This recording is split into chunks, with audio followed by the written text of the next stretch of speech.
Este viaje tan largo que ella dice que yo vengo, pero anyway, andaba cerca. Yo decía a los hermanos piensan que vengo de Tampa o de Orlando. No, respecto a lo que me preguntaron, verdaderamente, de verdad, honestamente, a mí no hay mucho que decir, no tengo absolutamente nada que decir de mí. Hay unas doñas allá afuera que están vendiendo cosas del ministerio que dice que si quiere que le pregunten a ella, que ellas le puedan decir, yo soy cubano, nací en la parroquia de Mariel, y en la parroquia de Mariel me crié, en la parroquia de Santa Teresa de Jesús, que el Señor pues me trajo para acá cuando el puente marítimo también de Mariel, y siempre he servido al Señor de una forma o de otra, y no tengo ni la menor idea cómo llegué a esto aquí. Un día le dije al Señor que me usara, si él usaba algo que no sirviera, que me usara a mí, y me ha usado. Sin yo ni saber, hace 10 años se me dicen que yo iba a dar una conferencia así, me hubiera muerto la risa, pero bueno, cuando uno se abre al Señor y uno se dispone a hacer lo que el Señor quiere, te lleva a donde tú no quieres. Y es así, no hay absolutamente, verdaderamente, no hay más nada que decir, a no ser que esperen el día de mi canonización, que entonces pues saldrán en la estampita por la parte de atrás, ustedes podrán leer todo lo referente a mi vida. Vamos a hablar de, ¿qué tiempo tengo? Una hora. Vamos a hablar del Apocalipsis. Esta clase del Apocalipsis, que yo lo voy a decir a ustedes, yo la di como en 6 meses en el Ministerio de Siloé, 6 o 7 meses. O sea, yo voy a tratar de compactar algo que di en 6 o 7 meses en una hora. O sea, que prácticamente yo no voy a dar una clase sobre el Apocalipsis, yo les voy a dar algunos puntos sobre el Apocalipsis y al mismo tiempo los voy a animar a ustedes a que ustedes estudien el Apocalipsis por su cuenta con los puntos que les voy a dar. Ustedes pueden seguir este estudio, no, apuntar acá. Bueno, en el website de nosotros, que es muy sencillo, el website de nosotros es bien sencillo, Apologética Siloé, todo junto. La vaina es www.apologeticasiloé, todo junto. Siloé como la piscina bíblica, S-I latina L-O-E, apologeticasiloé.com. Así, Apologética Siloé, bien sencillo. En este website hay dos temas que ustedes deben estudiar para la Biblia en la mano. El primero que yo recomiendo es uno que yo hice, que es el que voy a hablar esta noche, que es un resumen del Apocalipsis, y se llama así, Apocalipsis. La verdadera revelación, pero Apocalipsis solamente. Buscan Apocalipsis, está en el primero de los temas. Estudian ese, que es una introducción al Apocalipsis. Después que lean ese y estudien ese bien, lean el segundo estudio que hay ahí, que es un estudio bien profundo, versículo por versículo, de un señor llamado David Chilton, que para mí, él es protestante, pero para mí es el mejor estudio del Apocalipsis que yo he visto en mi vida. Se llama Días de Retribución. Se llama Días de Retribución, ahí está completo. Ese es un estudio que va versículo por versículo, pero comiencen por el primero, que es Apocalipsis, que es un resumen, y después entran a Días de Retribución. Y otro libro que yo les animo a ustedes a leer para entender el Apocalipsis es el libro del Dr. Scott Hahn, que se llama La Cena del Cordero. La Cena del Cordero, yo les recomiendo ese libro para poder entender el Apocalipsis. Entrando al Apocalipsis, pocos libros en toda la historia de la humanidad han sido más manoseados y más mal interpretados que el Apocalipsis. Cada vez que uno le pregunta a la iglesia, ¿cuál es el libro que menos se entiende de la Biblia? ¿Qué dice todo el mundo? El Apocalipsis. ¿Cuál es el libro que más terror da de la Biblia? El Apocalipsis. ¿Cuál es el libro que no se entiende de la Biblia? El Apocalipsis. Esto es lo que hemos hablado todo del Apocalipsis. A mí una vez una persona de mi grupo y dijo, fui a la charla que dio un licenciado que andaba por ahí sobre el Apocalipsis y cogí tal terror que estuve 3 noches en dormir. ¿Tú quieres que lo traiga? Digo, en tu vida. Esa persona no cruza el umbral de mi ministerio. Porque las cosas de Dios no dan terror, las cosas de Dios dan bendición.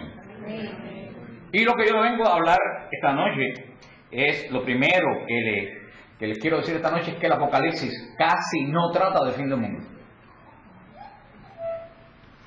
El Apocalipsis trata muy poco del fin del mundo después del capítulo 19, muy poco. El Apocalipsis casi nada tiene que ver sobre el fin del mundo. Eso es lo primero que le tengo que decir. Por eso es que nadie entiende el Apocalipsis.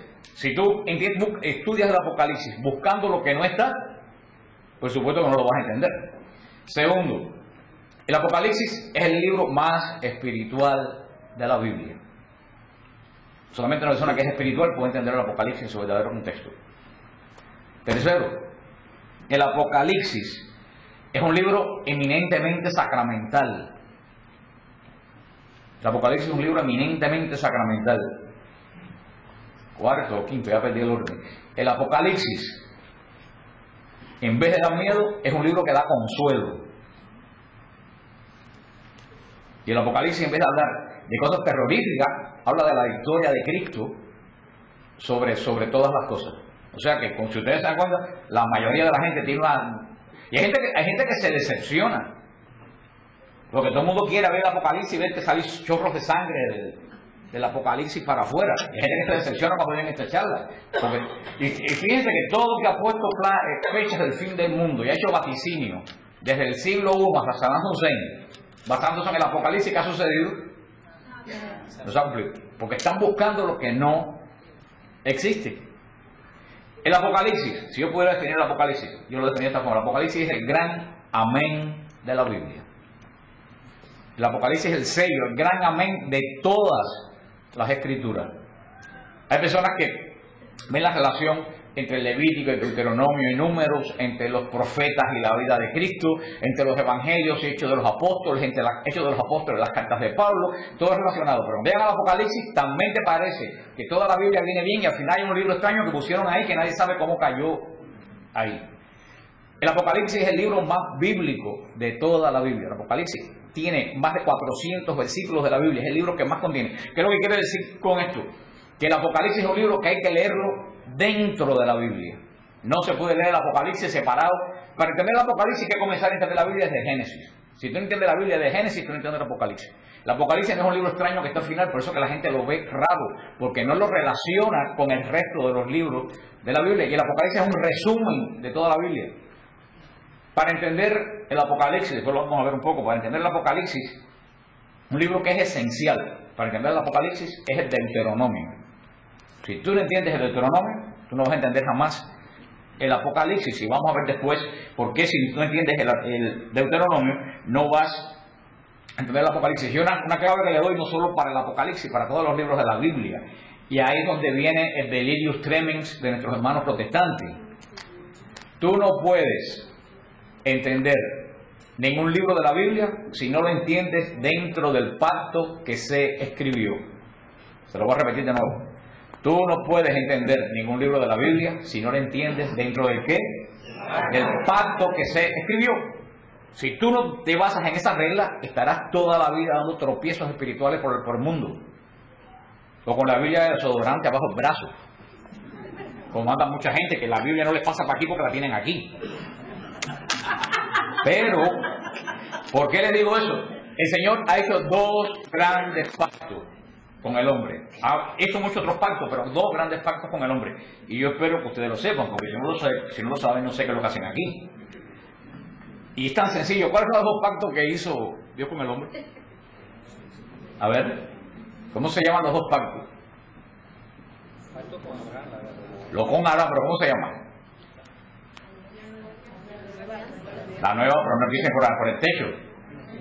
La antigua alianza y la nueva alianza. Eso es básico. Si no saben eso, dejen de ver novelas en el televisor, que esas novelas comen las neuronas, y pónganse a leer la Biblia.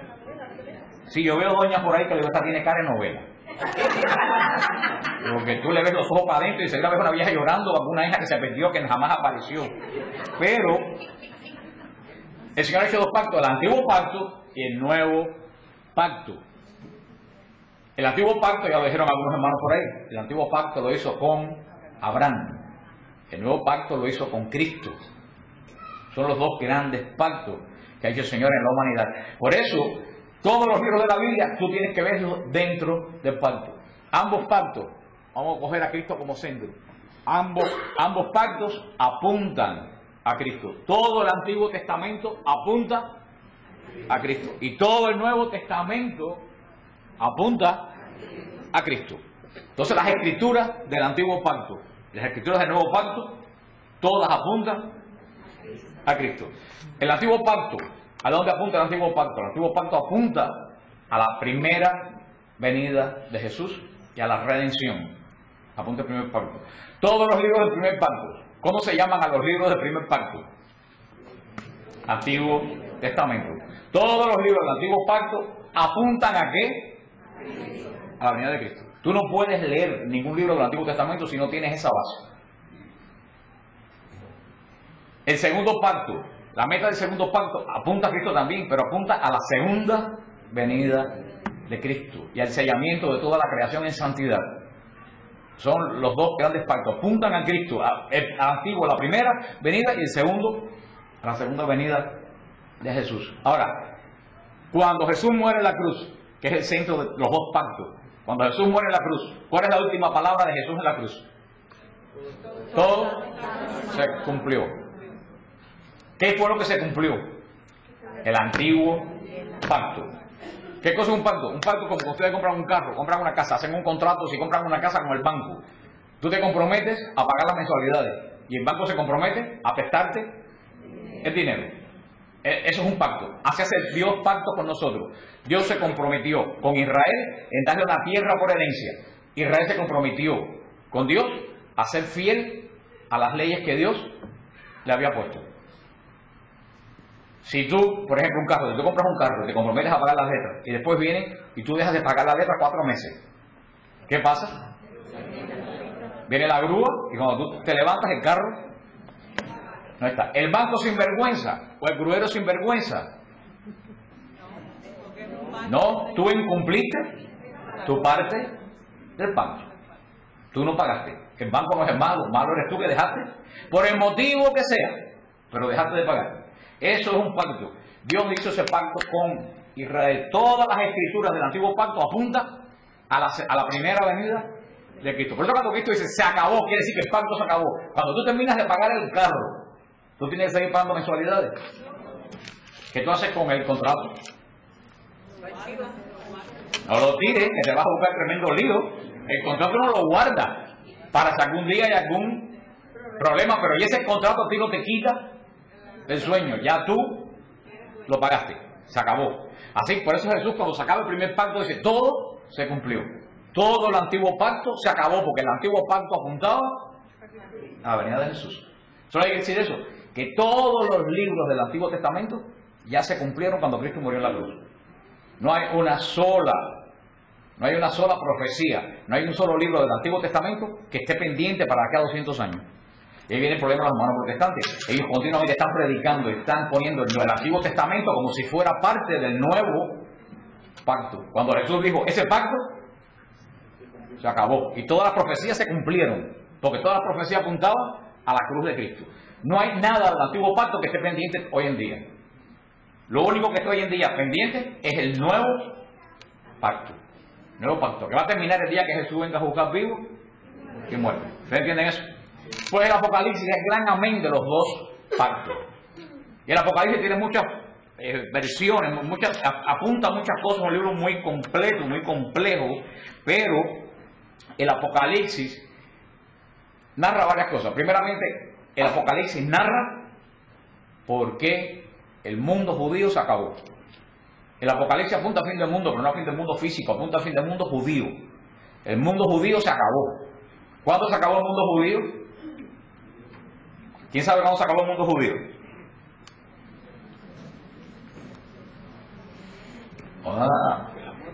No. El mundo judío se acabó cuando se derrumbó el templo de Jerusalén. El templo de Jerusalén era el corazón del mundo judío. Cuando el templo de Jerusalén se derrumbó en el año 70 por las legiones de Tito, el mundo judío se acabó.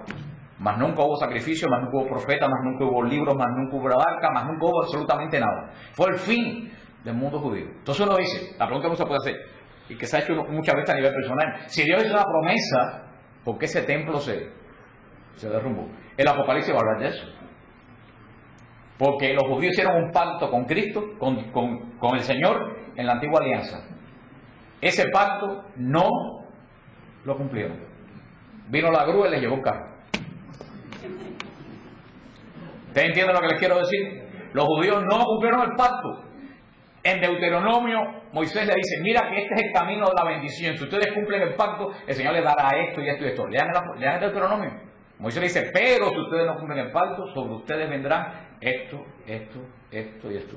Todo lo que Moisés dijo que vendría sobre Israel, sin cumplir el pacto, cayó terriblemente sobre Israel. ¿Culpa de Dios? Culpa de Israel que no cumplió el pacto.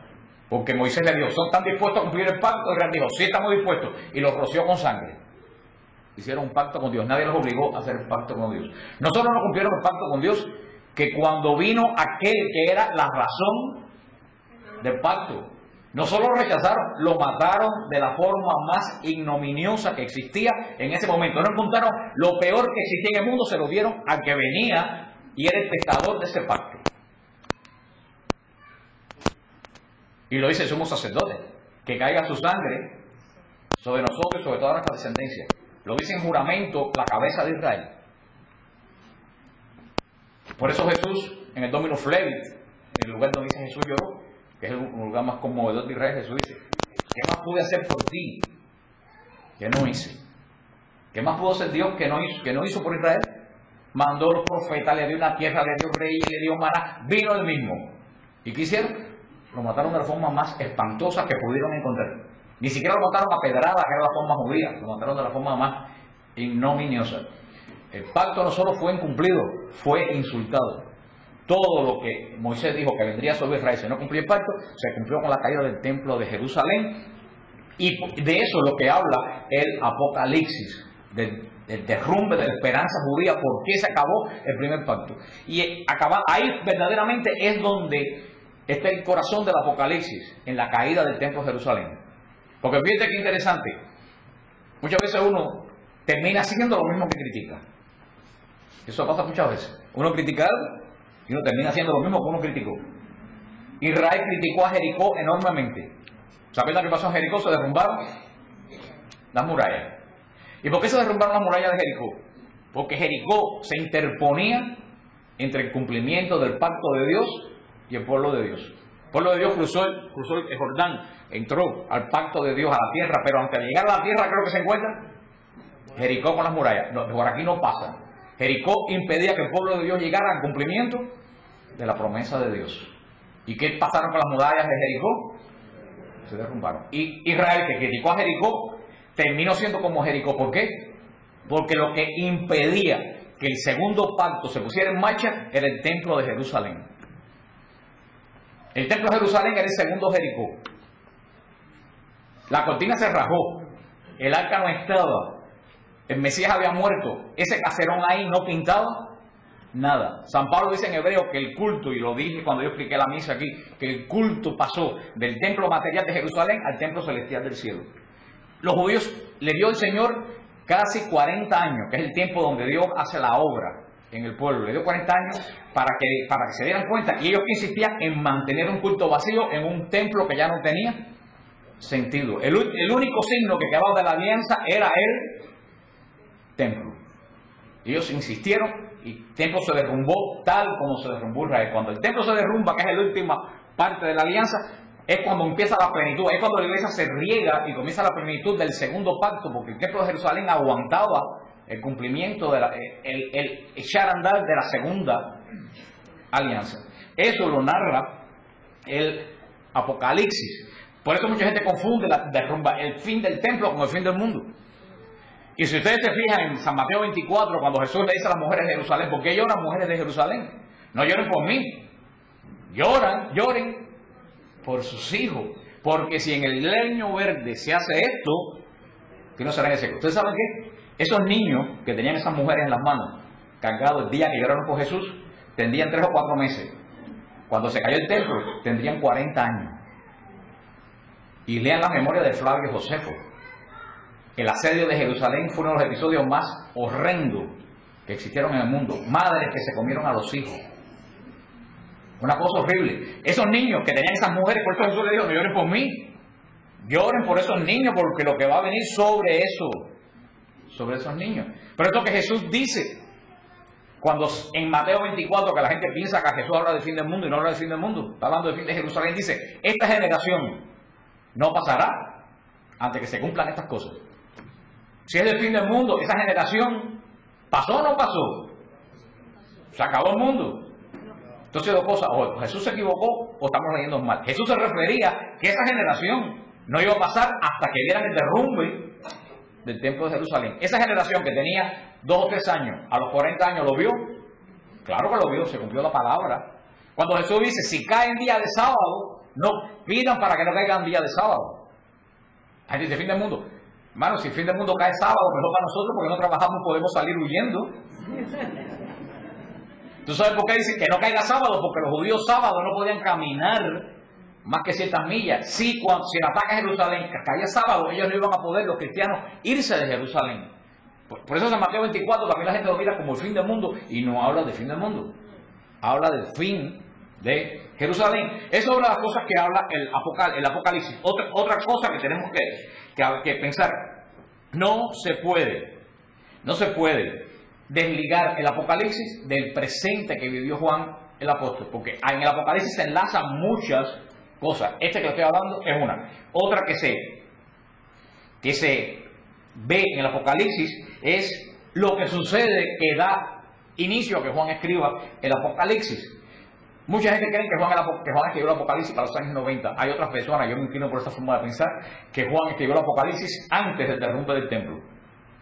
¿Por qué? Porque Juan narra hechos en el Apocalipsis que solamente lo entienden las personas que veían funcionar la liturgia del templo. Si esto lo escribe 30 o 40 años después que el templo se derrumbó, nadie hubiera entendido lo que él estaba diciendo. Yo estoy de la opinión que Juan escribió esto antes del derrumbamiento del templo, para mí, o en los mismos días del derrumbamiento del templo. ¿Qué cosa es el Apocalipsis? El Apocalipsis es una profecía. Y usted dice, ajá, tú ves una profecía. Pero ¿qué sucede? Que nosotros tenemos mal el concepto de profecía. Nosotros confundimos profecía con vaticinio. Y cuando uno piensa en una profecía, ¿qué es lo que uno piensa? Que te van a decir algo que va a pasar. Nada que ver. Profecía es la palabra que Dios pone en la boca del hombre que va a parte de él con un mensaje a su pueblo. Y ustedes saben, cuando hay vaticinio en la profecía, porque hay profecía con vaticinio y profecía que no tiene vaticinio, ustedes saben cuál es la mejor profecía de todas. La mejor profecía de todas es, sí, claro, porque tú cogiste la clase. Cállate la boca, que ya cogió la clase, por eso que lo contesta. Te voy a tirar la Biblia por la cabeza, está jugando, ya Carmen, tú sabes que te quiero mucho. La mejor profecía es la que no se cumple. Uno dice, wow, ¿y ahora cómo es eso? Muy sencillo. La profecía, todo el mundo piensa que hace énfasis en el futuro. ¿No? ¿Se va a acabar el mundo? No. La profecía hace énfasis en el presente. La profecía dice, cambia lo que estás haciendo hoy para que no te quede arriba lo que viene pasado mañana. El énfasis no es pasado mañana, el énfasis ¿cuándo es? Hoy. Para eso es la profecía. No es para decirte, va a ocurrir, no. Cambia. Hoy. ¿Cuál es la mejor profecía de toda la Biblia? La de Nínive. ¿Qué le dijeron a Jonás? Ve y predica. Nínive va a ser destruida. ¿Saben toda la historia? Jonás no quería ir tanto, hasta se lo tragó una ballena, todo, y llega Jonás a Nínive y predica. Conviértase. ¿Qué hizo Nínive? Se convirtió. ¿Y qué pasó? No fue destruida. Esa es la profecía. El énfasis no era que iba a ser destruida, el énfasis que tenía. Claro, Jonás no entendió eso, le dio un arrebato y se sentó bajo una mata a esperar que destruyeran Nínive. Y el Señor le secó la mata. En vez de destruir Nínive, le secó la mata. Los profetas tenemos un problema.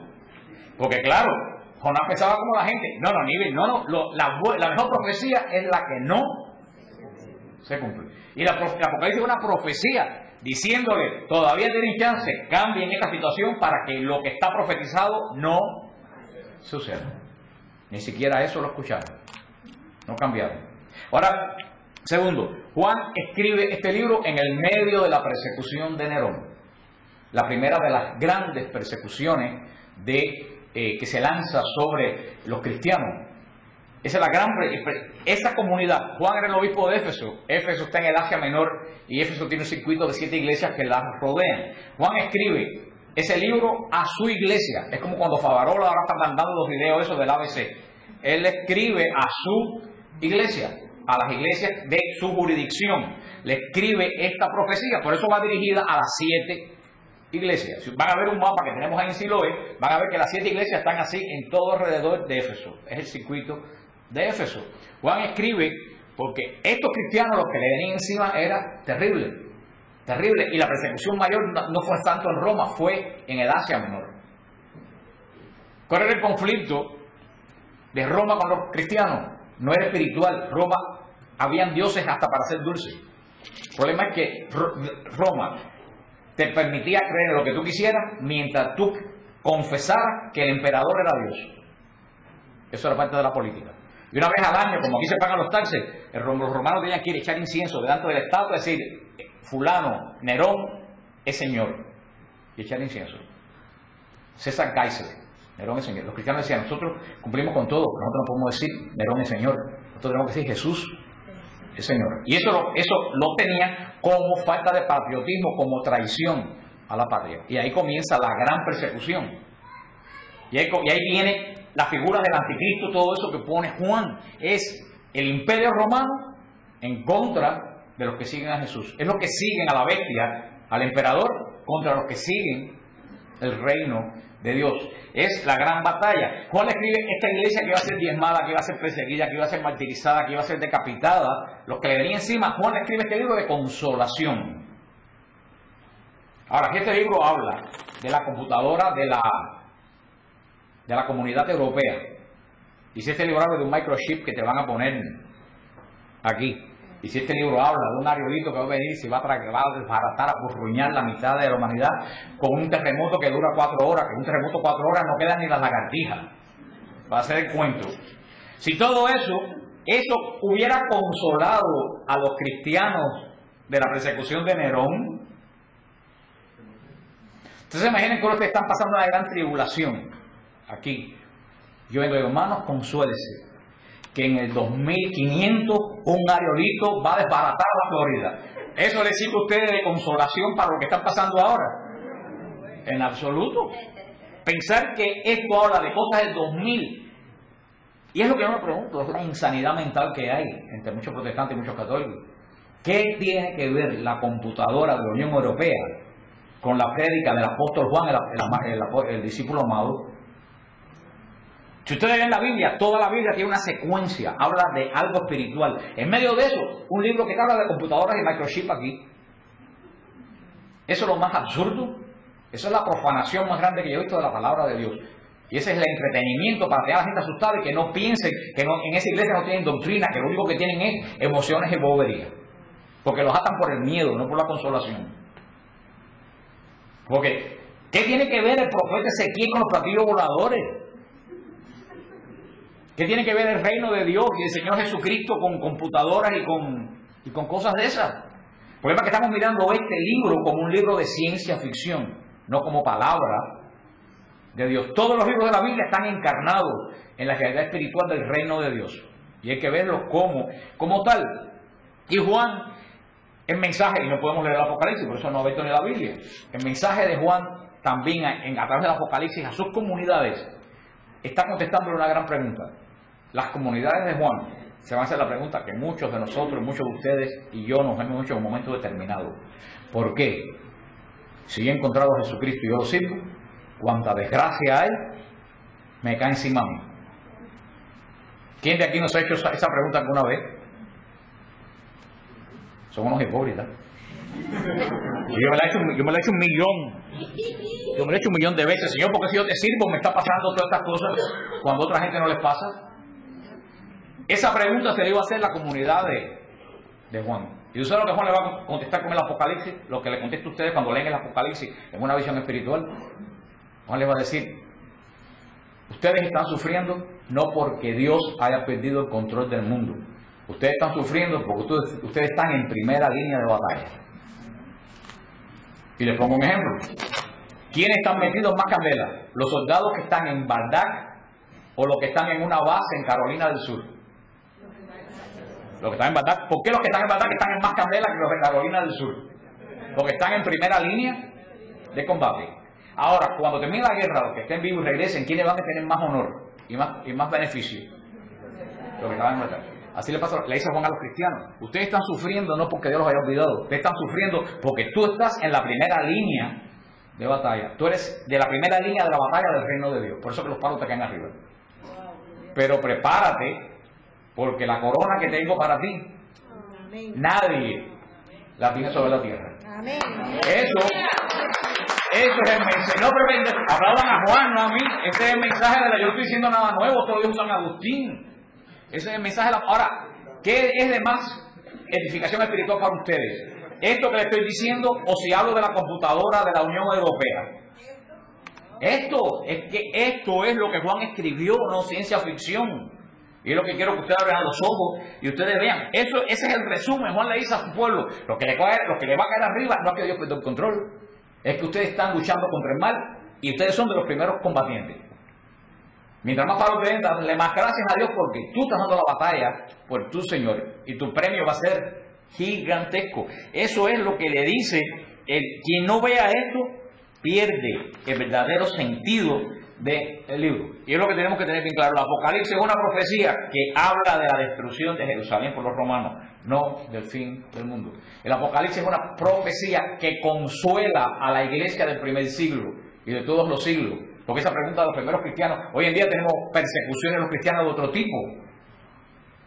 Y a veces uno dice, pero ¿por qué nos está pasando esto, Señor? ¿Por qué? Porque estamos en primera. Los que están en la retaguardia y los que se quedaron en reserva en su casa no van a recibir palo.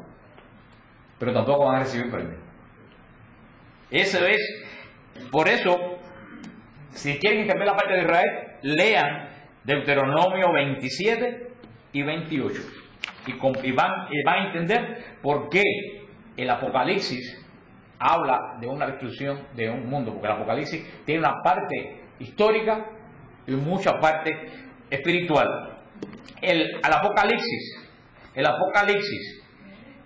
tiene muchos símbolos que la gente no entiende.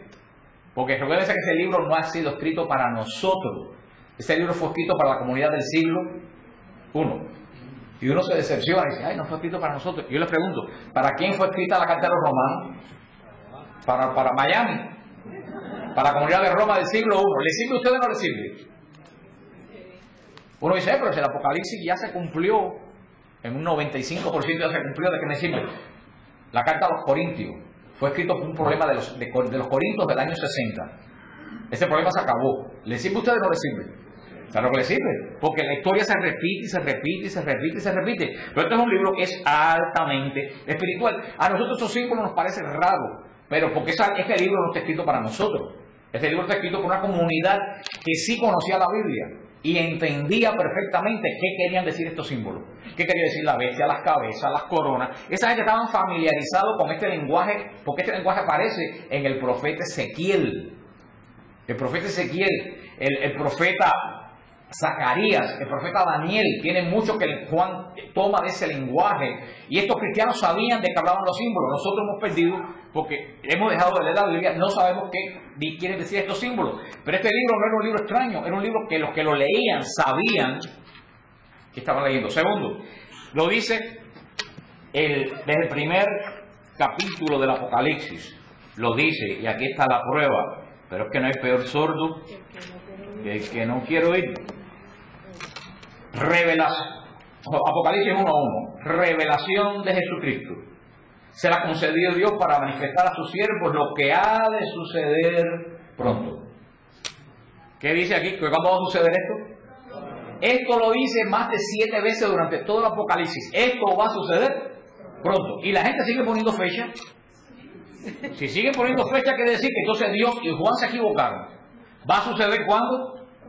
Lo dice en el versículo 1. ¿Cómo la gente se confunde? Porque todo el mundo quiere encontrar lo que a mí me llama la atención, no la realidad que pone el apóstol Juan. El apóstol Juan, en este libro, también es un libro que dice que tiene que ser, que es escrito para ser leído y para ser escuchado. Sigue diciendo el apóstol. Y envió su ángel para dársela a conocer a su siervo Juan, el cual ha atestiguado la palabra de Dios y el testimonio de Jesucristo, todo lo que vio. Dichoso el que lea y los que escuchen. Aquí está. Aquí está. Es un libro para ser leído y para ser escuchado. ¿A qué les suena a ustedes eso? A ver. ¿Dónde se lee un libro que los demás escuchen? En la misa. Este es un libro que se escribió secuencialmente para que se leyera en las iglesias de la diócesis de Juan todos los domingos por pedazos. Por eso dice que es para ser bienaventurado el que lo lee y que lo escucha, porque todos estos cristianos iban recibiendo este libro por pedazos, lo iban leyendo todos los domingos en las liturgias de ellos. Pero es un libro litúrgico. Es un libro esencial. Por eso que está hecho en capítulos, de forma juánica, de 7 y de 4. Porque es un libro como el Evangelio de San Juan, un libro eminentemente litúrgico. Es un libro, no es un libro para ser estudiado, es un libro para ser leído y para ser escuchado. Y ahora hay que decir una cosa. El libro, todo es palabra de Dios. Pero el libro más palabra de Dios de toda la Biblia es el Apocalipsis. ¿Por qué es el libro más palabra de Dios, más espiritual de toda la Biblia? El Evangelio es palabra de Dios, pero el Evangelio lo escribió, por ejemplo, el de San Marcos, lo escribió Marcos de lo que le contó Pedro. El de San Lucas lo escribió de lo que le contaron las personas que le entrevistó en Jerusalén. Inclusive el de Mateo lo escribió Mateo, pero de lo que él se acordaba de la vida de Cristo. Pablo escribió su epístola, por supuesto que palabra de Dios, pero Pablo recibió revelación, pero él la transmitió por su filtro de inteligencia y la transmitió con sus palabras. En el Apocalipsis Juan no va a transmitir nada de su inteligencia. En el Apocalipsis Juan va a escribir lo que vio. Y para Juan ver, ¿dónde Juan lo dice aquí? Juan a las 7 iglesias de Asia. Gracias y paz. Ustedes ven, ¿a quién va destinado? A las 7 iglesias de Asia. Gracias y paz a ustedes de parte de aquel que era, que es y que va a venir. De parte de los 7 espíritus que están en el trono. Y de parte de Jesús, el testigo fiel. Sigue diciendo, vuelve a decir en el 7, miren que viene acompañado de las nubes, que todo ojo lo verá. Sí, yo soy el alfa y el omega, dice el Señor, aquel que era y que es. Sigue diciendo, yo Juan, hermano y compañero de la tribulación del reino de la paciencia en Jesús. Yo me encontraba en la isla de Patmos. Por causa de la palabra de Dios, Juan ya estaba exiliado en la isla de Patmos. Caí en éxtasis el día del Señor. ¿Qué día se reveló el Apocalipsis? Un domingo, el día del Señor. Lo más seguro que Juan, que la misa en ese mismo tiempo era, según Justino Mártir, era al amanecer. Seguro que Juan había celebrado misa. Y dice que en ese momento cayó en éxtasis. Y oyó una voz que decía, lo que veas, escríbelo. O sea, y le dice a la voz, ven y sube. O sea, Juan va a escribir no lo que su inteligencia dio, no lo que él vio históricamente. Juan va a ver lo que Dios le revela en el cielo en éxtasis un día del domingo. Lo que Juan va a transmitir, él lo vio en revelación de Dios. Es un libro eminentemente que sale del mismo corazón de Dios. Por eso el Apocalipsis, entre otras cosas, también es el Evangelio celestial. El Apocalipsis es el Evangelio celestial. El Evangelio, los 4 Evangelios, nos narran lo que Jesús hizo en la tierra. El Apocalipsis nos va a narrar lo que Jesús está haciendo en el cielo.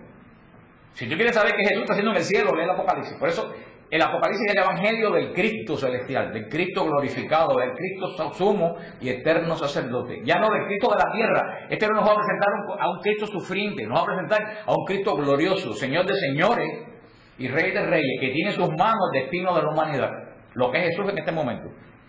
Pero Juan no lo captó de su inteligencia. Juan fue llevado al cielo en éxtasis. Yo tuve el privilegio, hace 3 años fuimos el camino de Pablo y fuimos a la isla de Patmos. Y tuvimos la suerte que llegamos a la isla de Patmos un domingo en la mañana. Y para más bendición todavía, cuando llegamos a la cueva donde Juan escribió el Apocalipsis, estaban celebrando la misa. Yo dije, esto fue lo que Juan vio aquí hace 2000 años. La misa en esta cueva. Y ahí al lado del altar está el lugar donde la piedra donde Juan escribió el Apocalipsis. En la isla de Patmos, que se conserva actualmente. Por eso, este libro del Apocalipsis es un libro eminentemente celestial, es un libro, el Evangelio celestial. Y aunque ustedes no lo crean, es un libro eminentemente eucarístico. Es un libro eminentemente eucarístico. Todos los elementos que van en el Apocalipsis, ¿qué va a ver Juan en el cielo? Va a haber gente con pandereta hablando en lengua. ¿Qué es lo que va a haber? Gente vestida de blanco. Gente que tienen en la mano, ¿qué cosa? Incensario, que lo mueven. Van a ver libros que se abren delante de la congregación. Van a ver candelabros con vela. Van a ver copas de oro. Hermanos, ¿qué les recuerda eso? ¿Una iglesia pentecostal o una iglesia católica? en la Iglesia Católica. En el capítulo 4, que es el más hermoso de todo el Apocalipsis, cuando Juan penetra la liturgia celestial, porque Juan ve en el cielo lo que está sucediendo cuando la Eucaristía se está celebrando en la tierra, porque era domingo por la mañana. Cuando Juan penetra el santuario celestial el día del domingo, ¿qué es lo que ve Juan? Toda una pila de gente orando en voz alta a quien le da la gana, o ve gente que está diciendo lo mismo al mismo tiempo. Ve una multitud diciendo, digno es el Cordero de ser alabado, en coro. Hermanos, eso es lo que vemos en la Iglesia Católica. Alguna gente piensa y yo estoy escribiendo, ya yo puse un tema en Apologética Cielo que lo pueden leer, que se llama la falsa adoración. Porque a mí me estremece el corazón cuando yo veo los cultos protestantes en la televisión. Yo veo a 90.000 personas en un estadio orando y creen que están alabando a Dios, pero cada cual está orando a un Dios a lo que le da la gana, sin saber lo que están orando a los lados. Son 90.000 personas orando directamente a Dios, diciendo, a mí no me importa lo que está al lado mío, yo lo que estoy resolviendo es mi problema. Eso no es comunidad, eso no es adoración. Eso es egoísmo espiritual. No estoy hablando de un grupo de oración, estoy hablando de la adoración del domingo que le da la iglesia al Cordero. Por eso la misa, como yo expliqué aquí, no viene de abajo para arriba, la misa no viene de abajo para arriba, la misa viene de arriba para abajo. El Apocalipsis no es de género apocalíptico. Pero ustedes, ¿qué clase de problema es? ¿Qué género es el Apocalipsis? Profecía. No es apocalíptico. Apocalíptico es un género hebreo, que lo van a ver en Daniel, que lo van a ver en Zacarías, pero la esencia del género apocalíptico es que le dice a la gente, esto está malo y se va a poner peor. Eso es el género apocalíptico. El Apocalipsis le dice a los cristianos, esto está malo, pero se va a poner excelente porque viene el Señor de señores y Rey de reyes. Lo que entonces no es género apocalíptico. Lo que la gente piensa que el género Apocalipsis es un libro que te angustia, no, es un libro que te libera, porque te dice, al final de todo este enredo está Cristo con el nudo que lo abrió y lo partió. A partir de todo este problema está la victoria de los que siguen al Cordero. O sea que no es un libro de decepción, es un libro de esperanza. Le dice a los cristianos, tú ves la bestia, Nerón, el Imperio Romano, todo, eso va a ser nada. Va a terminar en el basurero de la historia y el Cordero de Dios va a vencer y todos ustedes con él. Eso es lo que le dice a esta comunidad. Para muchos hermanos protestantes, ¿quién es el centro del Apocalipsis? ¿Con quién relaciona con Apocalipsis? ¿Con quién? ¿Con qué personaje? Con el demonio, pero que con uno principalmente, lo dijeron porque con el anticristo. Apocalipsis, anticristo. Realmente parece que el Apocalipsis es el libro del anticristo. Falso. El centro del Apocalipsis es Cristo, el Cordero de Dios. No es el anticristo. El anticristo está perdedor de principio a fin. El centro del Apocalipsis es la victoria del Cordero de Dios. Para nada es Sin embargo, ustedes en las predicaciones protestantes, ¿de quién hablan más? Del anticristo y del demonio. Cuando esto habla de la victoria de Cristo y de su Padre, ustedes ven como toda esa predicación es falsa y detrás hay alguien que apeste a azufre. Porque, ¿qué es lo que más le gusta al demonio? Que le den publicidad y que hablen bastante de él. Y tú y estas predicaciones, nada más que se habla del anticristo y del demonio, de las desgracias que vienen, no habla de la victoria de Jesucristo. Por eso, el tema espiritual central del Apocalipsis también es la lucha entre los seguidores de Satanás y la simiente de Dios. La lucha entre la luz y las tinieblas. Por eso, para entender el Apocalipsis hay que entender el Génesis. ¿Qué dice Génesis 3:15? Enemistad entre ti y la mujer, entre tu descendencia y la tuya. ¿Quién aparece en el medio del Apocalipsis? En el capítulo 12, en la mitad del Apocalipsis, ¿quién aparece? Una mujer vestida de sol. ¿Y cómo termina el capítulo 12? Que el demonio le quiere hacer la guerra a la mujer, pero no puede. Y se la va a hacer a los hijos de la mujer. Y dice quiénes son los hijos de la mujer. El capítulo 12 final dice, ¿quiénes son estos? Los que guardan la voluntad de Dios. Los hijos de la mujer, oigan esto, los hijos de la mujer son ¿quiénes? Los que guardan la voluntad de Dios. ¿Cuáles fueron las palabras únicas de María en el Evangelio? Hagan lo que Él les diga. Hermano, quien no reconozca a esa buena María está ciego. Por eso, ¿por quién empezó el lío? Por una mujer, por Eva. Por eso que en medio del Apocalipsis aparece la nueva Eva. Entonces el enfrentamiento. ¿Quién aparece? La mujer con dolores de parto dando a luz al hijo que va a subir y ser coronado como Señor del universo. Aquí está la mujer. ¿Quién aparece inmediatamente al frente? El dragón. El dragón. Donde quiera. Ahí está la guerra. Enemistad entre ti y la mujer. La guerra final. Enemistad entre ti y la mujer. Entre la descendencia de la mujer, que somos todos nosotros en la fe de María, y los seguidores del demonio. Guerra, ese es el centro del Apocalipsis, guerra entre los que siguen al Cordero, pero fíjate que los que siguen al Cordero se señalan en el Apocalipsis como los hijos de la mujer, la simiente de la mujer vestida de sol. Esa es la iglesia. Por eso que el mismo María está fuera de la batalla y las tiene el 90% para perder, porque solamente los hijos de la mujer tienen poder para derrotar al enemigo. El propósito del Apocalipsis es presentarle, como le dije también, a la comunidad de Juan, del Asia Menor, a Cristo sufriente como Señor victorioso de la historia. Esa es la parte de consolación que está en las 7 iglesias. También, en el comienzo de las 7 iglesias del Apocalipsis, menciona un problema que tiene la iglesia en ese momento. Léanlo. Y cada problema de cada iglesia pregunta, ¿tendré yo ese problema de esta iglesia? Está la iglesia que soporta una Jezabel que le mete insidia contra el pueblo de Dios. ¿Tendré yo alguna de Jezabel de amiga o de compañera de trabajo o de familia que venga a meterme insidia contra el pueblo de Dios? Está la otra iglesia que se cree que es muy santa cuando por dentro está vacía. Pregunta, ¿seré yo que me creo muy santo y por dentro estoy totalmente vacío? Está la iglesia que se le murió el primer amor. Mira, ¿seré yo que me estoy enfriando? Estas 7 iglesias son 7 reflexiones de 7 problemas que tiene la iglesia para que digan, resuélvanlo antes que venga el Cordero. Tienen tiempo. Le está diciendo, mira los problemas que tienen para que no les pase como Israel. Israel se les derrumbó el templo encima porque no cumplieron el pacto. Nuestro pacto, la diferencia es que el pacto de Israel lo hicieron cada uno con Dios. Nuestro pacto lo hizo Jesús con Dios, porque ninguno de ustedes puso sangre, la sangre la puso Jesús. Es un pacto eterno, ese pacto no se va a acabar. Pero yo me beneficio del pacto con Jesús a diferencia de Israel, porque Jesús que tiene el pacto no soy yo. Yo me diferencio en la medida que yo soy fiel a la voluntad de Jesús en mi bautismo. Si tú dejas de ser fiel a la voluntad de Dios, tú pierdes el pacto. El pacto está ahí, pero tú lo perdiste. Y Juan dice, aquí 7 cosas que ustedes tienen que superar para que no les pase a ustedes lo que les pasó a Israel. Por eso comienza con una reflexión de 7 problemas de la iglesia. Y así sigue el Apocalipsis, va presentando distintos problemas. Todo siempre, acuérdense que cuando ustedes lean las destrucciones de las ciudades, todo eso tienen que relacionarlo con Israel. Las estrellas que caen del cielo, dice Flavio Josefo, que los romanos tiraban unas piedras gigantescas envueltas en petróleo, encendidas, que atravesaban la ciudad.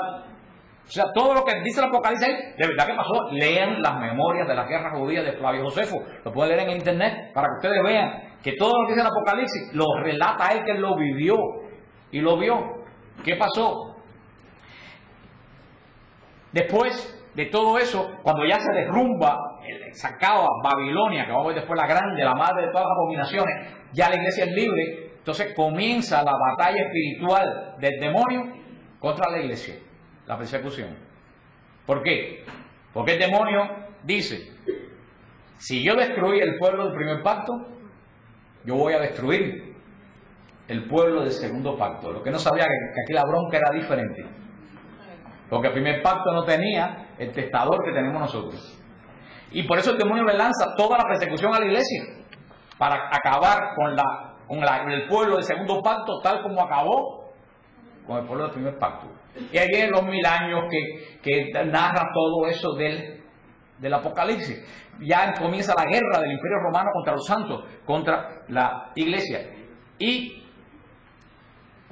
el Apocalipsis es un libro eminentemente eucarístico. Y tiene las 2 llamadas eucarísticas más hermosas que hay en toda la Biblia. Y nadie se da cuenta que es una llamada eucarística. Cuando dice el Apocalipsis 3, mira que estoy a la puerta y llamo. Si abres, entraré, cenaré contigo. ¿No sabes qué lindo? Aquí en una mesita sentado comiendo conmigo. No, nosotros estamos dando la Eucaristía. Si tú te conviertes, yo voy a comer contigo en la mesa eucarística. Ese es el llamado eucarístico más hermoso, y el que no lo entiende así está perdido. Voy a comer contigo, no es en sentido simbólico, es en sentido real. Y el capítulo 19, que es el clímax del Apocalipsis, dichosos los llamados a la cena del Cordero. Porque nos dice el Apocalipsis, la humanidad comenzó con una pareja, Adán y Eva. No Adán y Evaristo, Adán y Eva. Así comenzó la humanidad. Si hubiera sido Adán y Evaristo, ninguno estuviéramos aquí. La historia de la fe comenzó con otra pareja. ¿Quién? Sara y Abraham. La historia de Israel, el pueblo del primer pacto, comenzó con otra pareja. Jacob y Raquel. La historia de la salvación comenzó con una pareja responsable de cuidar al Salvador.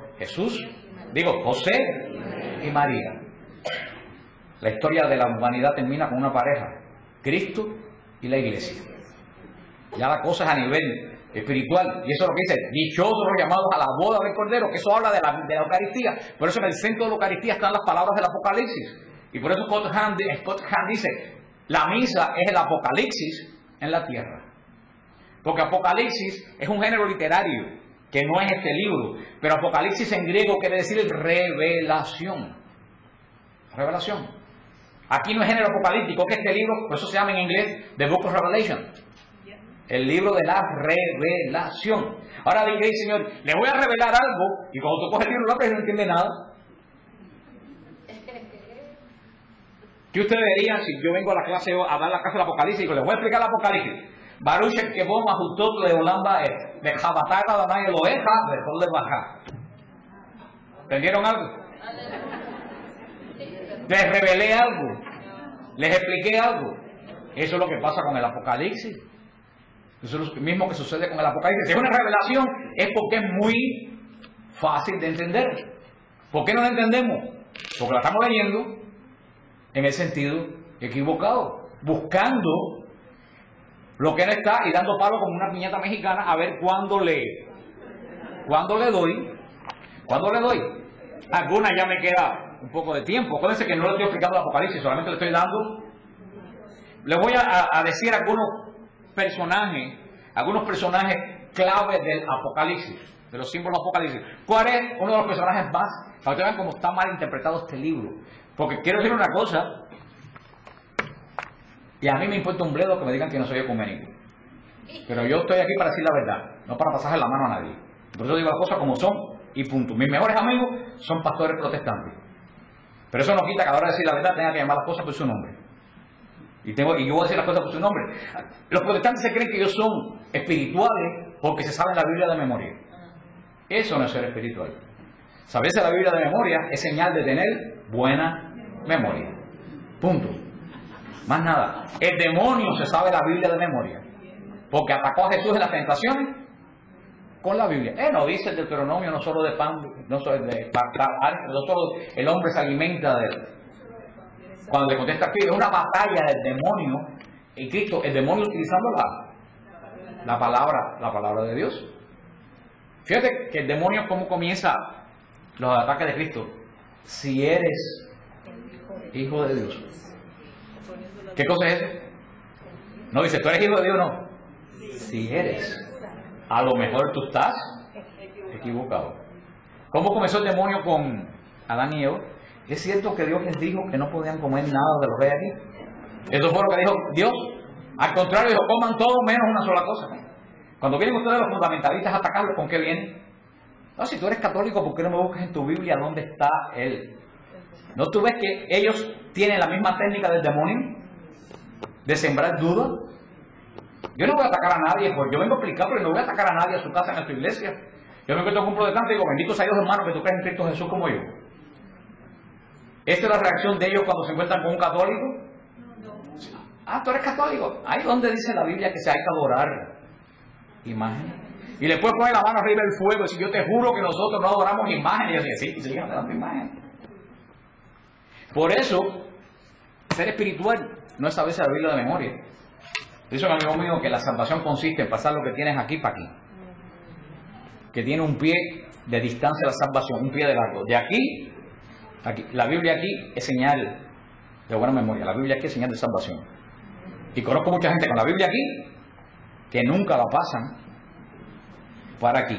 Por eso que no entienden el Apocalipsis, y por eso que no entienden la Eucaristía, y por eso no entienden la virginidad de María, porque son como cuando la celibato, a veces Jesús, cuando Jesús habla de celibato en San Mateo, dice, esto solamente lo va a entender aquellos a quien Dios se lo va a revelar. ¿Quiénes son la gente que son espirituales? La gente que, como Juan, no mira la historia del mundo desde la tierra. Juan vio la historia del mundo desde el trono de Dios. Hay dos formas de ver el mundo. Ezequiel vio lo mismo, vio el mar que vio Juan y todo, pero Ezequiel vio el mar arriba. Quiere decir que Ezequiel estaba viendo la historia desde abajo. Juan vio el mismo mar abajo. Quiere decir que Juan estaba viendo la historia espiritual, es el que ve la historia desde el trono de Dios. Todo el Apocalipsis se enfoca en el trono de Dios. Juan, cuando mira que el cielo se abre, lo primero que ve es el trono de Dios. Y delante de él el cordero degollado pero puesto de pie. Ese es el centro. Pues si nosotros queremos ver la historia del mundo, tenemos que verla a través del trono de Dios y del cordero degollado. Esa es la forma de ser espiritual. Y eso es lo que llama la iglesia para ser espirituales. Por eso que no han entendido nada. Y los pobres no pueden entender. Porque no son espirituales. Porque solamente repiten versículos bíblicos. Pero no entran al qué quiere decir ese versículo bíblico. La figura más famosa de todo el Apocalipsis, que los católicos seguidan nos echamos en las orejas, se nos bajan cuando nos hablan. ¿Quién es la figura que más nos restriega a los protestantes en la cara a nosotros? La gran prostituta de Babilonia. Y ahí los católicos somos así. Y quisiéramos que Roma se mudara para Westchester. Una de las figuras más delirantes utilizadas por la apostasía es la gran ramera de Babilonia, que identifican con quién, con la Iglesia Católica. La Iglesia Católica. Enseguida, ahí venimos a punto. En el momento que Juan escribe esto, la Iglesia Católica estaba en cascarón. La Iglesia Católica ni el Vaticano existía ni de lejos. ¿Cómo va a ser la Iglesia Católica si el Vaticano faltaban 400 años para que hiciera la basílica ahí? Segundo, y aquí es un problema muy grave, porque esa apreciación puede ser pecado contra el Espíritu Santo. Y el pecado contra el Espíritu Santo no se perdona ni en esta vida ni en la otra. ¿Y qué dice Jesús de que es pecado contra el Espíritu Santo? Achacar la obra de Dios al demonio. Conscientemente. Y si Jesús, y en Efesios 6, dice, la iglesia es la novia de Jesucristo. Y ellos están diciendo que la iglesia, ¿qué cosa es? Una prostituta. Ahí, hermano, cuidado. Yo caso a la gente mal. Ustedes están casados. Sí, porque a veces yo digo a la gente, ustedes están casados y el niño se parece, y no están casados y el hijo se parece al padrino. Y no sé dónde me voy a meter. Por eso yo últimamente pregunto, si ahora yo vengo y yo te quiero mucho a ti y te digo horrores de ella, ¿para quién es la ofensa? ¿Para quién tú crees? ¿A quién tú crees que más que nada yo estoy ofendiendo? Te estoy ofendiendo a ti. Te estoy ofendiendo a ti. Estoy hablando de ella mal, pero lo estoy hablando con la persona equivocada. Y lo estoy haciendo para sentirte amar a ti. Las personas que hablan mal de la iglesia están ofendiendo a Cristo, que es el esposo de la iglesia. Le están diciendo a Cristo, oye, la mujer que tú escondiste te salió Y si Cristo cogió mal, entonces a lo mejor no es Dios. Entonces vienen estos personajillos con la Biblia debajo del brazo y con la voz engolada. La iglesia es la prostituta de Babilonia. Eso es lo que están diciendo. Señor, tú fundaste una iglesia, pero te salió chimba. Te salió mala. Yo voy a hacer una iglesia que sí va a salir buena. Hermano, cuidado con eso. O si no lo puedo poner de esta forma, Cristo se casó con la iglesia. A los 300 años la iglesia se corrompió, se volvió mala. Cristo estuvo soltero por 2000 años y ahora se casó con 24.000 iglesias diferentes. ¿Tiene sentido eso? La gran prostituta de Babilonia. Primero tenemos que saber qué quiere decir Babilonia. Babilonia en el lenguaje bíblico significa el poder pagano perseguidor del pueblo de Dios. No significa idolatría, significa un poder pagano perseguidor del pueblo de Dios. Si leemos Apocalipsis 17, podemos sacar algunas características de ese personaje. Primero, la prostituta de Babilonia está ligada a la bestia. Es íntima, es pana de la bestia. Y nos dice quién es la bestia. La bestia dice que es un imperio pagano muy poderoso. Fíjate, eso está en el capítulo 17. La bestia es un imperio pagano. La prostituta es uña y carne con la bestia. La mujer es de la realeza, porque está vestida de púrpura. Está vestida de púrpura y es rica porque está llena de joyas. La mujer ha fornicado. ¿Qué cosa es en la Biblia fornicar? La Biblia fornicar es lo contrario de la pureza. La fornicación en la Biblia es idolatría. Esa mujer se ha acostado con todos los dioses del mundo y ha sido infiel al Dios al que tenía que ser fiel. Ha perseguido a los cristianos, lo dice el capítulo 17, a los profetas y a los santos. Esta descripción nada más que deja dos posibilidades. Una es la Roma imperial. Ojo, no es el Vaticano. En ese momento el Vaticano no existía, ni le estaba haciendo la guerra a los cristianos de Juan. ¿Quién le estaba haciendo la guerra a los cristianos de Juan? La Roma imperial, el imperio romano, o a Jerusalén. Ustedes nunca se han puesto a pensar que la gran prostituta de Babilonia puede ser Jerusalén. Les voy a dar algunos datos que ustedes no saben, y yo sí, porque he ido una pila de veces. Dice que esta mujer se sienta sobre 7 colinas. Enseguida todo el mundo dice Roma. Jerusalén, y los hermanos que fueron conmigo a Israel el año pasado, Jerusalén, créanlo o no, está fundada sobre 7 colinas. Y toda la antigüedad también conocía a Jerusalén como la ciudad de las 7 colinas. Que les tengo el nombre aquí es Goat, Jareb, Acra, Beseta, Sión, Ofel y Moría. Son las 7 colinas sobre las que se sienta Jerusalén. Segundo, dice que Roma, pero dice que la prostituta está aliada con un poder político pagano. Roma no estaba aliada absolutamente con nadie porque Roma era un poder político pagano. Así que ya empiecen a descartar. Segundo, dice que persiguió a los cristianos y a los profetas del Antiguo Testamento. La iglesia jamás católica ha perseguido a Daniel, ni a Zacarías, ni a Isaías. ¿Por qué? Porque se habían muerto 400 años. ¿Quién persiguió a los profetas? ¿No se acuerdan lo que dice Jesús de Jerusalén? Jerusalén, Jerusalén, que matas a los profetas. La iglesia no persiguió a Jeremías ni Isaías. Jerusalén persiguió a los profetas. Jerusalén persiguió a los santos. Sí, mató a Santiago el apóstol, mató a Esteban y mató a decenas de cristianos. Dice que la bestia odiará a la prostituta. Después que la bestia aupó a la prostituta, la va a odiar. ¿Quiénes dominaban Jerusalén cuando estaba Cristo? Roma. Roma aupó Jerusalén. ¿Quién la destruyó? Roma. Fíjate, dice que tiene soberanía sobre los reyes de la tierra. Pero fíjate una cosa, para nosotros tierra, tú no puedes leer la Biblia tampoco con tus conceptos del siglo XXI. Para nosotros tierra, ¿qué cosa es? ¿Qué cosa es la tierra para nosotros? El planeta. Para los judíos tierra no era el planeta Tierra, porque no sabían ni que era un planeta. ¿Tú sabes para los judíos la palabra tierra a qué lo relacionaban? Cuando yo voy de peregrinación, ¿a dónde yo voy? A la tierra santa. Los judíos decían tierra a Israel, a la tierra que Dios les dio, no planeta Tierra. Por eso que están interpretando el Apocalipsis de una forma del siglo XXI. Último, toda la Biblia es una concatenación de cosas. Jamás Roma pintó nada en las antiguas escrituras. Jamás la escritura le ha llamado prostituta a Roma. ¿A quién todos los profetas llaman prostituta?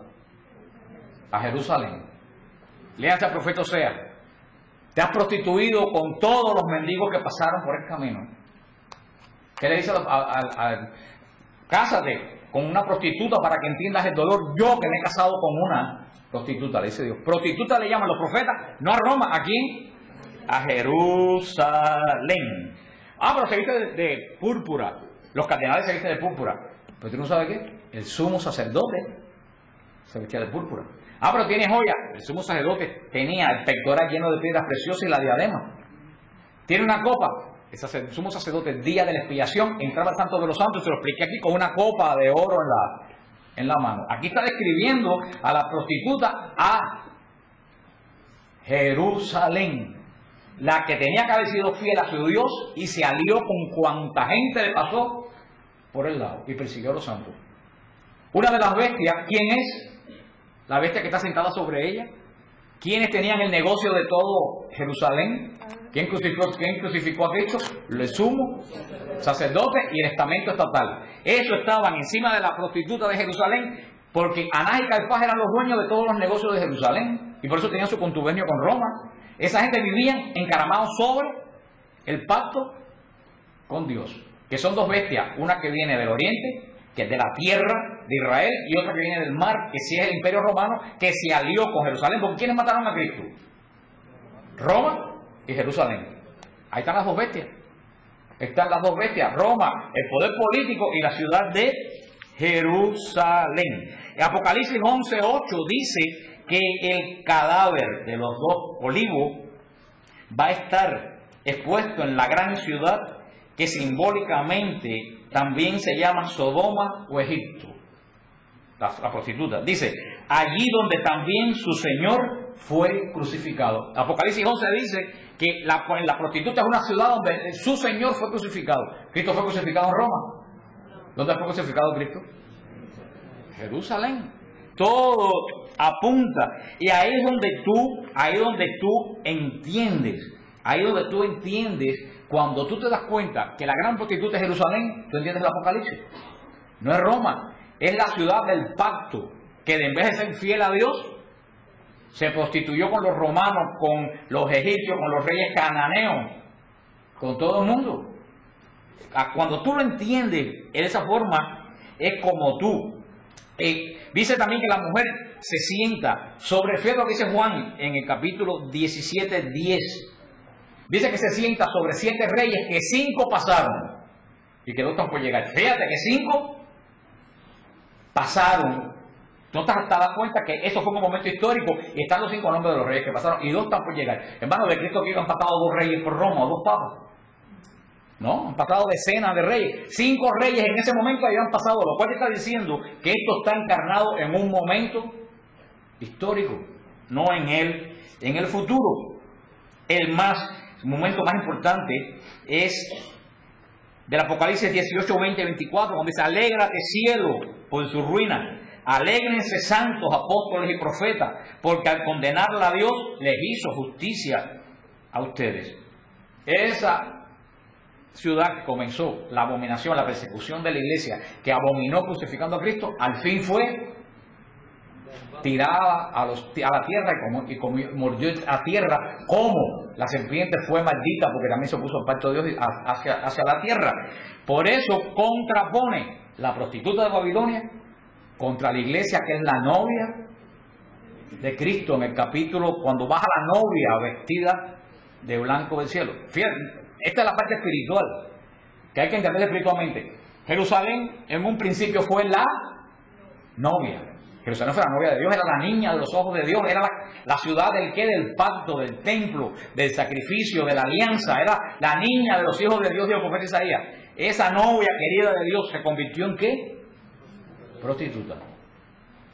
Se alió con Roma, Herodes no era ni siquiera judío, se alió con todos los poderes para mantener un poder y mató a Mesías. La que era la novia se convirtió en una prostituta. Por eso esto es muy interesante. Jerusalén, la Jerusalén que vamos nosotros, es de la tierra. Es de la tierra. ¿Quién funda Jerusalén? No, hermanos, si no estuvieran grabando, iba a decir, los iba a describir a ustedes. Pero como están grabando, voy a decir qué mal están ustedes. Para no decir la palabra que apocalípticamente vendría bien en este momento. Jerusalén la fundó David, el rey David. Fundó Jerusalén. ¿Fue una fundación de qué? De un rey. El sumo sacerdote era hombre, el templo era de piedra. La novia, la primera novia de Dios era de la tierra. Ahora la segunda novia del Cordero, ¿de dónde baja? Del cielo. Esa Jerusalén no es de la tierra. Esa Jerusalén, la segunda novia, va a bajar del cielo, no de la tierra. ¿Quién es la novia de Cristo que baja del cielo? La iglesia. Porque nosotros no nacimos de la tierra, nosotros nacimos del bautismo cuando nos injerta en el sacrificio de Cristo en el cielo. Por eso la segunda novia de Cristo vestida de blanco baja del cielo, porque la iglesia es santa, no porque nosotros somos santos. La iglesia es santa porque Dios es santo. Ustedes ven, por eso la segunda novia no va a fallar, porque ya no es institución humana, es institución divina. Viene de arriba. ¿No ven los dos contrastes? La prostituta y la novia que viene vestida de blanco. A ver, ya terminando, ¿cómo amamos un poco este muñeco? Porque ha ido a saltos por encima. No les puedo hablar de la segunda bestia, no tenemos tiempo. Y porque dice el que era el obispo de Santiago de Cuba, Monseñor Pérez Serante, decía que el predicador que no hace mover los corazones hace mover el fondillo. Porque la gente se empieza a mover. Y ustedes están cansados y todas estas cosas, por eso no voy a morir. Aunque yo soy consciente, porque ustedes están cansados, porque ustedes están cansados, estoy más cansado que ustedes y estoy parado aquí dando la charla. Y tú sabes que, y no por echarle, porque todo el mundo tiene cosas que hacer y yo entiendo todo eso, pero voy a decir una cosa, lo que sucede que muchas veces al pueblo de Dios es que lo que dice el Señor, ¿dónde está tu tesoro? ¿Dónde está tu corazón? Porque muchas veces si estuviéramos hoy, yo no sé, viendo un programa de televisión que nos interesa, eran las 11:30 de la noche y nosotros no nos movíamos, pero aquí sí nos movemos. Tú sabes, lo que pasa es que yo entiendo, y me entiendo perfectamente que si tu interés no estás aquí, lo mejor que haces es irte, porque no te va a aprovechar de ninguna forma, pero entonces tú tienes que pensar, ¿dónde está mi interés? Que me meto 4 horas en una peluquería, o me meto 4 horas en un gimnasio, y no tengo 1 hora y media para ver una charla del Señor. ¿Dónde está tu interés? Porque suena 3 panderetazos, el Señor te va a decir, no te conozco, y te vas con tu pandereta al infierno. ¿Ya? Y eso es un falso concepto. Carismático no es aquel que toca pandereta y que reza alto. Carismático es aquel que mira a la historia a través de los ojos del Espíritu. Punto. Armando, vienen las copas de la ira. Todas esas copas de la ira tienen un significado, los 7 sellos. Todo eso tiene un significado tremendo. Todas esas tiras que van cayendo, no están cayendo sobre el mundo, están cayendo sobre la tierra, pero la tierra no es el mundo. ¿Cuál es la tierra para esta gente? La tierra santa. Están cayendo sobre Jerusalén. Ustedes dirán, bueno, entonces, ¿en qué momento esto habla del fin del mundo? Esto habla brevemente al final del fin del mundo, brevemente. ¿Qué es lo único que dice el Apocalipsis del fin del mundo? Dice que después que la iglesia se establezca por un periodo de tiempo largo, ese periodo de tiempo largo son los 1000 años. 1000 años no es un milenio de tiempo, porque dice el apóstol Pedro que un día para Dios son como 1000 años, y 1000 años es como un día. Los judíos, cuando a mí me preguntan ahora, me dicen, ¿cuánta gente fueron a San John Newman? Había como 1 millón de personas. ¿Qué la persona entiende? Que aquí había 1 millón de mayamenses aquí adentro. ¿Qué es lo que la persona entiende? Que había mucha gente. Los judíos, en vez de decir 1 millón, decían 1000. Ese es el número que ellos llegaban. Decir ellos 1000 era decir repleto. Por eso dice que 1000 años. No quiere decir que 1000 años exactos. Quiere decir que la iglesia va a gozar de esa paz después que el demonio ha sido amarrado por un periodo largo de tiempo. Dice el Apocalipsis que al final de ese periodo largo de tiempo de paz que va a gozar la iglesia, el demonio se le va a permitir de nuevo zarandear la iglesia.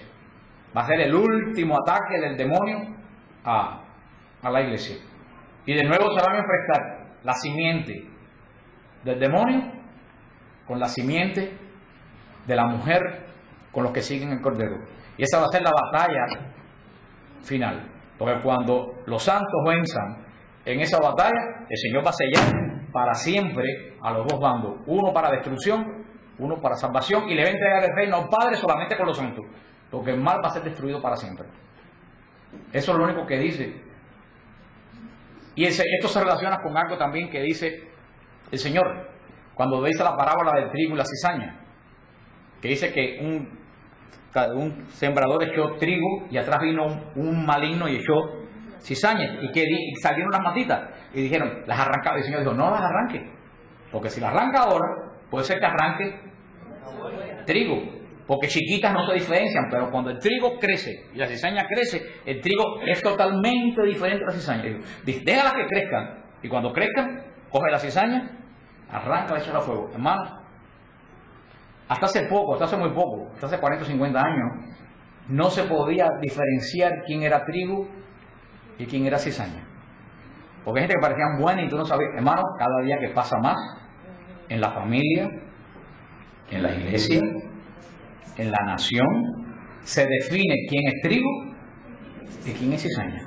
Ya la cizaña no se disfraza de trigo. La cizaña está orgullosa de ser cizaña y se muestra como cizaña. Y la cizaña ahoga el trigo y la cizaña quiere ahogar el trigo. Cada día más el pecado se hace más público. A nadie le importa mostrar sus pecados al mundo, inclusive dentro de la iglesia.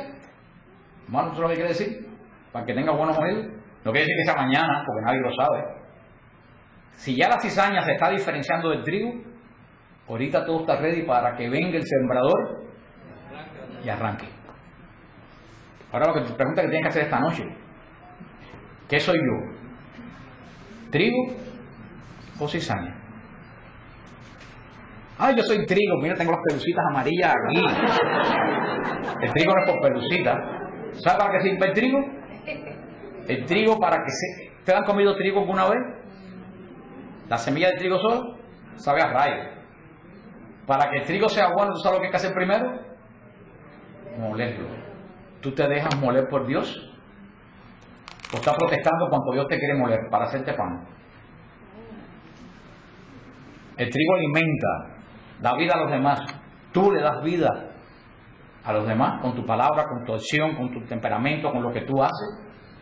Pues tú eres cizaña. ¿Qué hace la cizaña? La cizaña lo que hace es llevarse los minerales, lo que alimenta el trigo. O tú solamente vives para llevarle la energía a tu familia, a tus compañeros de comunidad, con chismes, con tus problemas, con tus negatividades, con tus porquerías, con tus resabios por no ser espiritual. Eso lo tenemos que preguntarnos nosotros hoy, porque yo no les puedo decir, yo no puedo decir que es hoy o mañana, pero a mí me da la impresión, cada día que yo veo la televisión, yo digo, Señor, a mí me parece que estos 1000 años ya se están acabando, porque cada vez yo veo más en la televisión, en la misma iglesia, en las escuelas, en el trabajo, yo veo más que la simiente de Satanás le está haciendo la guerra frontal a la simiente de los santos. La batalla comenzó. Y en esta batalla, como en la batalla del siglo I, ¿tú sabes quiénes van a recibir más palos? Los que estemos en la primera línea. Tú te puedes ir, tienes tiempo de irte para atrás, para la reserva, pero después no le exiges al Señor bendiciones, ni le reservas corona de gloria, no se la pidas porque tú no te la mereces. Por eso dice el Señor, cuando le den palo, cuando los critiquen, cuando los desprestigien, alégrense. Por eso es como se entiende la bienaventuranza. Alégrense, porque ustedes están en el camino. Sin embargo, ¿qué te dice el mundo? Ay, pobrecito, mira cómo está. A mí me da más palo, el Señor, dame más, dame más. Dame más. Y yo digo, Señor, jamás permita, Señor, que me den a mí en primer lugar en la iglesia. Ese día me condeno. Manténme siempre en lo último de atrás. No porque sea santo, porque soy inteligente, porque yo mi corona la quiero allá, la de aquí me la busco yo, la de arriba la quiero.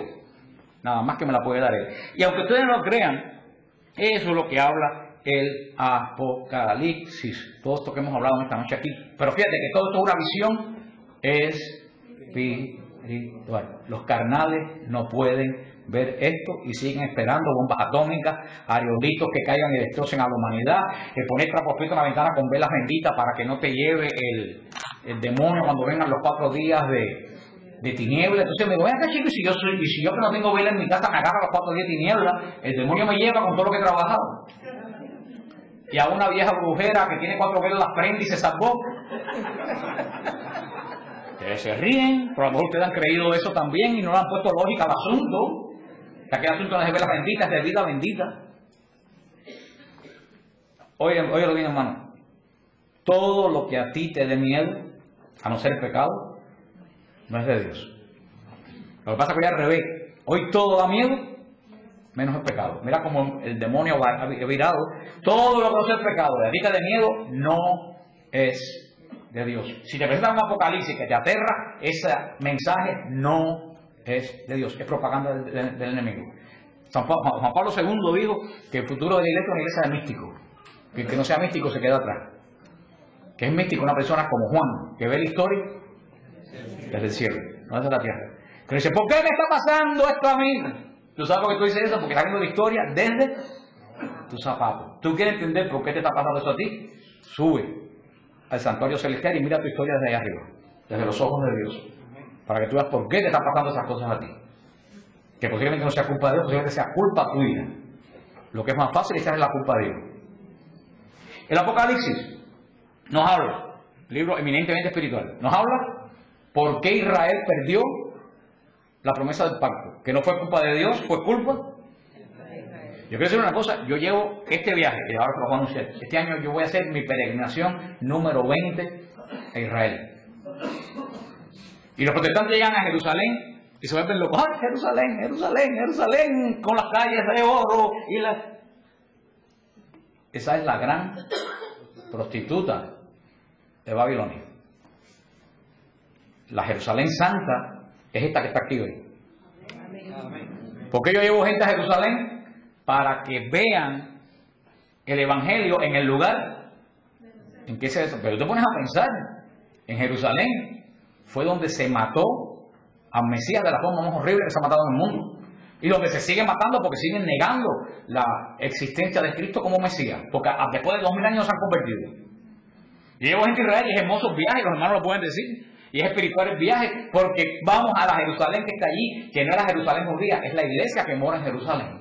Nosotros no vamos al Museo del Holocausto ni a las mezquitas, nosotros vamos a encontrarnos con la iglesia que vive en Jerusalén, que es la Jerusalén de lo alto, como ustedes que están aquí. Pero nuestros hermanos protestantes, al entender eso, llegan emocionados, bendita Jerusalén. Sí, esta fue la capital del primer pacto, pero también el Señor la llama la prostituta de Babilonia, la ciudad que mató a los profetas y que mató a un Mesías. Habla de por qué sucedió eso. Habla de la gran persecución que viene sobre los cristianos, que no es que Dios perdió el control, sino que la batalla entre bien y el mal, los cristianos estamos en la primera línea. Habla una reflexión a la iglesia, que ahí tiene que cambiar la iglesia para cuando venga el Mesías la encuentre vestida de blanco. Habla de la Jerusalén que se prostituyó en contraposición de la Jerusalén que va a bajar del cielo vestida de blanco como una novia. Habla de lo que Juan va a ver en el cielo, en el capítulo 4, que es el capítulo para mí más hermoso de toda la Biblia.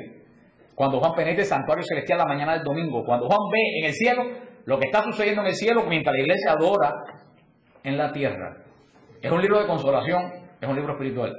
Así, cuando ustedes ahora lean esto que en apologética sí lo es, que se llama el Apocalipsis, la verdadera revelación, y lean después el otro estudio que es muchísimo más largo, pero mucho más profundo, y lean el día de ¿cómo se llama? Que se me puso distribución y retribución, después me acuerdo el nombre. Días de retribución de Ronald Chilton. Ustedes van a entender verdaderamente que el Apocalipsis es el gran amén de las Escrituras, es el sello de todas las Escrituras y resume absolutamente todos los libros de la Biblia. Van a ver que es un libro hermoso, que es un libro profundamente espiritual, que es la última revelación de Dios a los hombres hasta que Él regrese. Con el Apocalipsis se selló la revelación, no hay más revelación de Dios. Después que Juan vio lo que sucede en Cristo en el cielo como sumo sacerdote, ¿qué más va a haber? Nada. Ahí se acabó la revelación y comenzó el tiempo de la fe. Es un libro hermoso, es un libro santo, es un libro que santifica, es un libro que edifica. Cuando se lee, como hay que leerlo. Yo aseguro a ustedes que ustedes han aprovechado en esta hora más del Apocalipsis que en 10 sermones que oigan por radio de aerolitos y explosiones y computadoras y microchips y todo el delirium tremens. Eso que ¿qué tiene que ver Jesús con la computadora de la Unión Europea? Yo quiero que alguien me explique. No, ya no voy a volver a Apocalipsis, pero este famoso sello de aquí, ¿se acuerdan del sello que dice que le van a poner aquí en la mano derecha para que tú lo pases por un scan, entonces lo vas a poder comprar? ¿Qué tiene que ver el apóstol Juan en la isla de Patmos con un sello para comprar en el Winn-Dixie? Fíjate que dice que no tiene sello en la mano derecha, no aquí, dice que no va a poder comprar. Ay, hermano, cuando tú vayas a Jerusalén, tú te vas a dar cuenta quiénes se entizan hasta aquí la mano derecha para orar. ¿Tú sabes quiénes se entizan hasta aquí la mano derecha? Los judíos. ¿Quiénes controlaban el negocio del Imperio Romano? Los judíos. Por eso, lo que quiere decir la marca aquí, que el que no era judío no iba a poder hacer negocio. Que fue lo que le pasó a los primeros cristianos. Y allí todo el Apocalipsis lo van a ir entendiendo de esa forma, de una forma como realmente edifica al pueblo de Dios. Ojalá que una cosita también, porque he dado algunas cosas que uso mucho en la renovación para que usted no se confunda. Como el cantico dice, yo me levantaré. ¿Yo me levantaré cuándo? En la primera resurrección. Porque dice que los protestantes que haber dos resurrecciones. No. Una primero que se va a aparecer en un rapto, que viene un cohete y se los lleva, que el rapto no es absolutamente bíblico, el rapto es antibíblico 100%, y otra resurrección de los que se queden aquí después. No, ¿tú sabes cuál es la primera resurrección? A que ustedes, vaya, tú no. Si ustedes me dicen cuál es la primera resurrección, yo lo llevo gratis a Israel. Que no me haga trampa y haya leído esto en siglo ¿Tú sabes cuál es la primera resurrección? El bautismo. Es la primera resurrección, porque nosotros nacimos muertos, destituidos de la gracia. Por eso en el bautismo volvemos a la vida y resucitamos. La primera resurrección. Por eso los primeros resucitados son el que no resucita en la primera, no puede resucitar en la segunda. Si tú no resucitas, tú no eres bautizado, no eres inyectado en Cristo, tú no tienes la vida eterna. No es que hay dos resurrecciones en dos tiempos diferentes. Está hablando espiritualmente. Si tú no resucitas de tu vida de muerte en el bautismo, tú no vas a resucitar en el día final.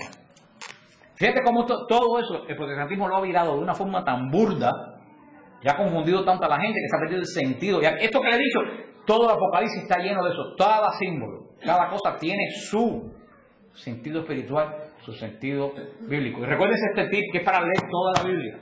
Jamás lean un libro de la Biblia desligado de ¿qué? Del pacto. Nunca lean un libro, repitan, desligado de ¿qué? Del pacto. Tú cuando lees un libro de la Biblia tienes que decir ¿de qué pacto es este libro? Del primer pacto. ¿A quién apunta el primer pacto? Entonces tienes que relacionar todo lo que estás leyendo ¿con quién? Con la venida de Cristo. Nada de extraterrestres ni nada, todo apunta a Cristo. Estás leyendo las epístolas. ¿De qué pacto es el segundo? El segundo pacto, las epístolas pertenecen a qué pacto? Al segundo. ¿A qué apuntan las epístolas? A la segunda venida. Entonces tienes que leer todo eso basado, no para atrás para Israel, basado a la segunda venida de Cristo. Si vas a leer la Escritura, nunca la leas con mentalidad del siglo XXI. Mire el ejemplo que te puse de la tierra. Tú para entender la Escritura tienes que leerla con mentalidad de la época que se escribió. Por eso que la iglesia es muy sabia. La iglesia decía que no todo el mundo puede leer la Biblia. Y yo estoy aquí. Yo digo, no hay prueba más palpable que la iglesia tiene razón. Que la iglesia tiene razón. Que el día que Lutero clavó, a ver si hay alguien ahí me dice va. El día que Lutero clavó las tesis en la puerta del castillo de Wittenberg, ¿tú sabes cuántas iglesias había? Una. Cuando todo el mundo empezó a entender la Biblia, a los 10 años del hecho que Lutero clavó las tesis en el castillo de Wittenberg. ¿Sabes cuántas iglesias habían a los 10 años? 400. Hoy en día surgen más de 24.000 al año. Eso reafirma lo que dice la iglesia. La Biblia no se puede interpretar cada cual a tu forma, porque Dios nos revela 15 cosas diferentes de la misma verdad. Y por eso para leer la Biblia hace falta el magisterio de la iglesia y la guía de la iglesia. Y por eso hay tantos problemas hoy, porque cada cual interpreta la Biblia lo que le da la gana. Y dice Pedro, la Biblia no es para interpretación personal, es para interpretar aquello que el Señor reveló a quién la escribió. Luego tienes que preguntarte cuando lees la Biblia, ¿para quién se escribió? ¿Qué les quiso decir a esa gente? Y después de todo eso, esto que le dijeron a esa gente, por esa situación, ¿de qué me sirve a mí? Pero dentro del marco de la situación para la cual fue escrita. Si habla del ayuno, tú no puedes aplicarlo para los pecados. ¿Tú me entiendes? Si habla del ayuno, tú tienes que aplicarlo ¿a qué? Al ayuno. Pero hay gente que te coge, por eso que dice, hay una frase que dice, un texto fuera de contexto es un pretexto. Porque ¿qué dan los protestantes? Un versículo. Mira lo que dice ahí, mira lo que dice ahí. Pero cuando tú vas y lees ese versículo dentro del capítulo que está escrito, te das cuenta que dice algo totalmente diferente a lo que te estaban diciendo a ti. Eso lo vi yo, así me hice apologista yo, oyendo un pastor por el radio, iba a la Biblia y buscaba y decía, pero si esto que me dijo en ese versículo no es lo que dice el capítulo está hablando de otra cosa. Este hombre no puede sacar una enseñanza diferente a lo que Dios reveló a través de un capítulo.